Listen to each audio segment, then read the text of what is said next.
అందరికీ నమస్కారం. నేను సునీత లక్కరాజు. చంద్రబాబు నాయుడు గారి తనయుడు లోకేష్ గారు మంగళగిరిలో పోటీ చేస్తున్న సంగతి ఆంధ్ర రాష్ట్ర ప్రజలందరికీ తెలుసు. కానీ ఆయన ఓడిపోబోతున్నారు అని చెప్పి ఈరోజు నేను చెప్పబోతా ఉన్నా. మరొకసారి ఓటమికి సిద్ధపడతా ఉన్నారు లోకేష్ గారు అని చెప్పి మంగళగిరి ప్రజలందరూ కూడా అనుకుంటా ఉన్నారు. మంగళగిరి ప్రజల యొక్క భావననే నేను ఈరోజు మీ అందరికీ చెప్పబోతా ఉన్నా. లోకేష్ గారు ఎందుకు ఓడిపోబోతున్నారు అని అంటే, తల్లిదండ్రుల యొక్క పాపం పిల్లలకి శాపం రూపంలో తగులుతుంది. చంద్రబాబు నాయుడు గారు అమరావతికి చేసినటువంటి పాపం ఈరోజు శాపంగా మారి లోకేష్ గారు ఓడిపోబోతున్నారు. అంతేకాకుండా లోకేష్ గారు గతంలో పోటీ చేసినప్పుడు 5,000కి పైబడి ఓట్లతోటి ఆయన ఓడిపోవటం అనేది జరిగింది. సరే, ఒకసారి ఓటమి పాలైన లోకేష్ గారు గెలుపు కోసం ఏమైనా ప్రయత్నాలు చేస్తున్నారా అని అంటే అది అంతా కూడా ఏమీ లేదు. లోకేష్ గారు కరోనా కష్టకాలంలో ఇక్కడికి రాలేదు, మంగళగిరిలో సేవలు చేయలేదు అని చెప్పి ప్రజలు చెప్తా ఉన్నారు. మీరు కరోనా కష్టకాలంలో రాకుండా తర్వాత కాలంలో మంగళగిరి ప్రజలకు చేరువు కాకోకుండా ఒక కార్పొరేట్ ఆఫీస్ పెట్టి ఆఫీస్లో ఉన్నటువంటి స్టాఫ్ తోటి చిన్న చిన్న కార్యక్రమాలు చేసి, అది కూడా అపార్ట్మెంట్ల దగ్గరికి దానికి ఈ రోజులు మీరు వెళ్తున్నారు తప్పించి, ఎలక్షన్స్ అని చెప్పిన దగ్గర నుంచి మీరు అపార్ట్మెంట్ వాసులను కలవటమే తప్పించి అమరావతిలోకి వెళ్ళి ఆ పేద ప్రజల దగ్గరికి ఎందుకు వెళ్ళి మీరు ఓట్లు అడగలేకపోతా ఉన్నారు లోకేష్ గారు అని చెప్పి మంగళగిరి ప్రజలు మిమ్మల్ని నిలదీస్తా ఉన్నారు. అంతేకాకుండా మంగళగిరి అనేది వైఎస్ఆర్ కాంగ్రెస్ పార్టీకి కంచుకోట లాంటిది. టీడీపీ అక్కడ గెలిచిన సందర్భాలు ఒకటో రెండో, కానీ వైఎస్ఆర్ కాంగ్రెస్ పార్టీకి మంగళగిరి కంచుకోట లాంటిది. అది మీకు దానివల్లనే మీరు గతంలో ఓడిపోవటం జరిగింది.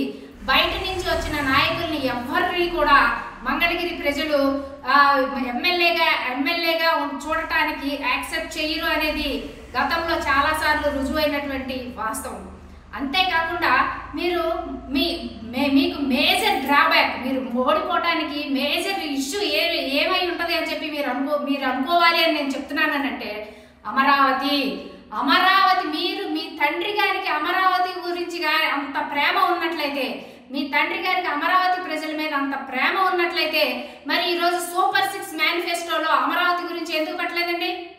అమరావతి రైతులు 20,000కు పైబడినటువంటి రైతులు ఈరోజు 35,000 ఎకరాలు మీకు అమరావతి భూముల్ని గవర్నమెంట్కి ఆ రోజు మీరు రాజధాని కడతామనంటే ఇచ్చారండి రైతులందరూ.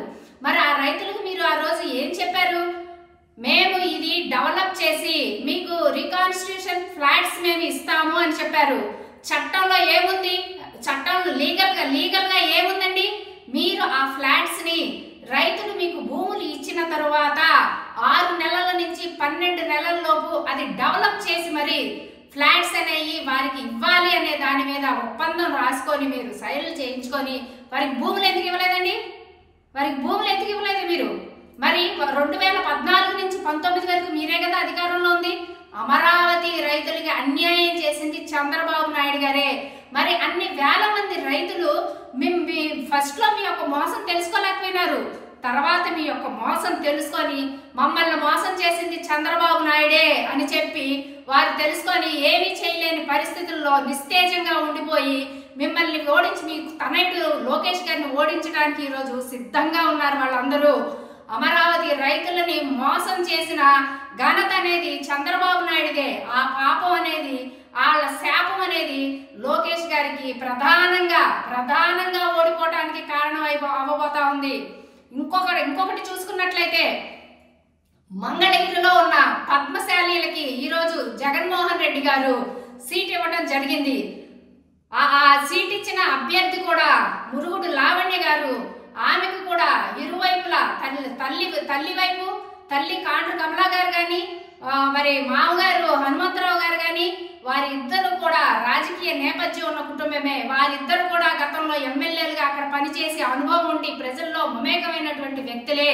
వారిద్దరు 2 పిల్లర్స్ గా లావణ్య గారికి సపోర్ట్ గా ఉన్నారు. అంతేకాదు ఎమ్మెల్యే, మాజీ ఎమ్మెల్యే మరి ఆర్కే గారు కూడా ఒక పిల్లర్ గా ఉన్నారు.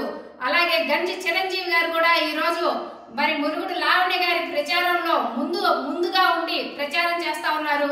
చిరంజీవి గారు, ఆర్కే గారు ఈ నలుగురు 4 స్తంభాల్లాగా ఉంటే మెయిన్ స్తంభం, 5వ స్తంభం అయినటువంటి జగన్మోహన్ రెడ్డి గారి పథకాలు, ఆ పథకాల వలన ఈరోజు లావణ్య గారు అత్యధిక మెజారిటీతో గెలవబోతా ఉన్నారు. దానికి కారణం కూడా ఉందండి. అక్కడ ఎస్సీ ఓటింగ్ 27% ఎస్సీలు ఉన్నారు, పద్మశాలీలు 15% ఉన్నారు, యాదవులు 10% ఉన్నారు, ముస్లిం మైనారిటీలు 5% ఉన్నారు, కాపులు 8% ఉన్నారు. వీళ్ళల్లో ఎస్సీలు, పద్మశాలీలు, యాదవులు, ముస్లింస్ వీరందరూ కూడా మరి వైఎస్ఆర్ కాంగ్రెస్ పార్టీకి అనుకూలంగానే ఉన్నారు. మీరు బీజేపీతో పొత్తు పెట్టుకోవడం వల్ల వాళ్ళు ముస్లిం మైనారిటీల రిజర్వేషన్ బిల్లు రద్దు చేస్తా ఉన్నారు కాబట్టి ముస్లింస్ కూడా మీకు ఓట్లేసే పరిస్థితుల్లో లేరు.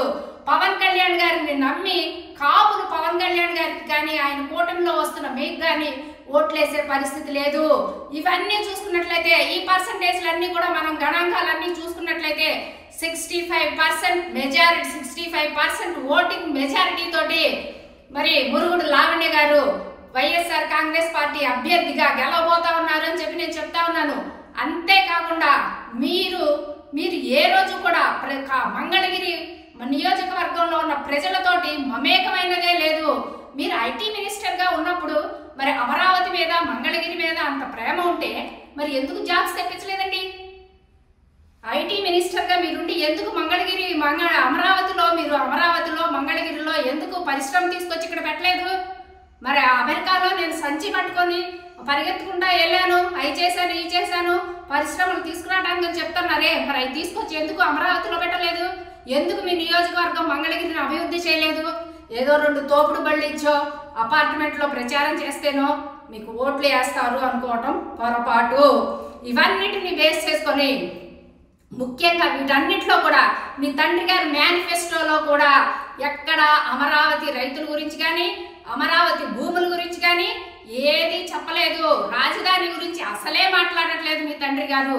మీ తండ్రి గారు చేసిన పాపాలు మీ పట్ల శాపాలుగా మరి మీరు ఓడిపోబోతున్నారు అని చెప్పి మంగళగిరి ప్రజలే చెప్తా ఉన్నారు.